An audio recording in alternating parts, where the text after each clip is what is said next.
No longer a rookie. How much more comfortable do you feel from year 1 to year 2? Pretty good. I mean, you kind of know what's coming. You're expecting a lot of different things. So preparation for these OTAs and the minicamp was pretty cool. Like, I know what I need. I know what I gotta kind of work in, where I gotta get better at to be able to perform out here. What is the plan for you? Obviously, you played tackle last year. Do you feel like you're going to kick inside to guard? What are you more comfortable with? What do you want? Yeah, I mean, right now I've been working a lot of guard. I mean, to be honest, I don't really care where I play. Wherever they need me at is where I work into, and make sure that I can play that position.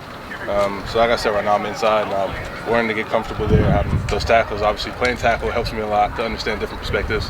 I'm understanding the game a lot better. Brendan, what can you take from? What do you think would make you a good guard? What do you think you would do? I mean, I'm a wider body, as I've heard. Like, I was a wider tackle, so obviously, like, a lot of people told me I'm a guard build. Long arms always help, having those inside, and that's being athletic. A lot of those D tackles are pretty freakishly athletic, even for their size, so being able to kind of match them would be good.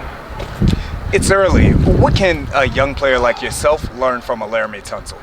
I mean, basically everything. He's a guy that I watched in college, to work on my tackle technique, and now being able to learn how to fit in like combos as a guard, what he saw in Texas and with Houston when they were playing. Always something to pick up on. I was trying to like pick his brain. We always communicate on the field when we were on the walkthrough. So, I mean, I'll be picking his brain probably all year trying to get better from him. First day of mandatory minicamp, is the energy, does that rise for yourself? Do you feel that here in the building? Yeah, I mean, I don't think there's really like a rise of energy. I feel like everybody was always excited from the beginning of OTAs till now, and everybody's excited to get to work. There's not really a difference because everybody's already at the peak of wanting to be here, wanting to get better, and that carries all the way through minicamp. And what's it like going into this season with so much positive, things I've talked about you guys going into it? Last year was kind of like, who knows what's going to happen? Nobody knew how good Jaden was going to be and how good this team was going to be. But now the expectations are a little bit higher. Do you guys feel that? And how do you kind of balance that as you get ready for the season?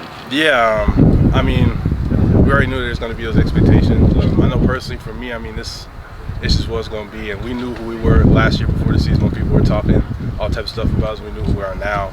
So it's just about doing the same thing we did last year, sticking true to who we are as a team, how we operate, and just carrying that into the season. Were you surprised they drafted Connerly? No, I mean, I really don't pay that much. I don't put much into it. Obviously, I'm always excited to add a piece like that. Someone that is that athletic. I was excited just because it's always good to have someone else in the room who's that athletic, can play. He's obviously really smart. He's done a great job so far, and I'm just excited to see what he does in training camp. What about just for the line in general with Laramie, you going aside and then adding Josh? What kind of line do you think the guys are building for? I mean, you got great players all across the board. It's not just the O-line. I mean, we've added this whole offseason. This makes me really excited to be able to go out there, gel as a team, gel as a unit, and just execute. And just really excited to see how we're gonna, develop in training camp and carry that on until we're going. Last one, thank you. Was the plan to move inside, was that made after Connerly, or was that the plan after the season for you to go to guard? I mean, it was after they drafted him. I always kept an open mind to where I was going to be at, and I put my full trust in them. I didn't have no feelings towards it. If that's the plan that they have, then I fully trust them with that. And I also told them before in the pre-draft that I think I can play anything they need me to. So they had, they knew that. They put their trust in me to be able to move inside, and I thank them for that, and I'm going to do that. Great. Thanks, appreciate it.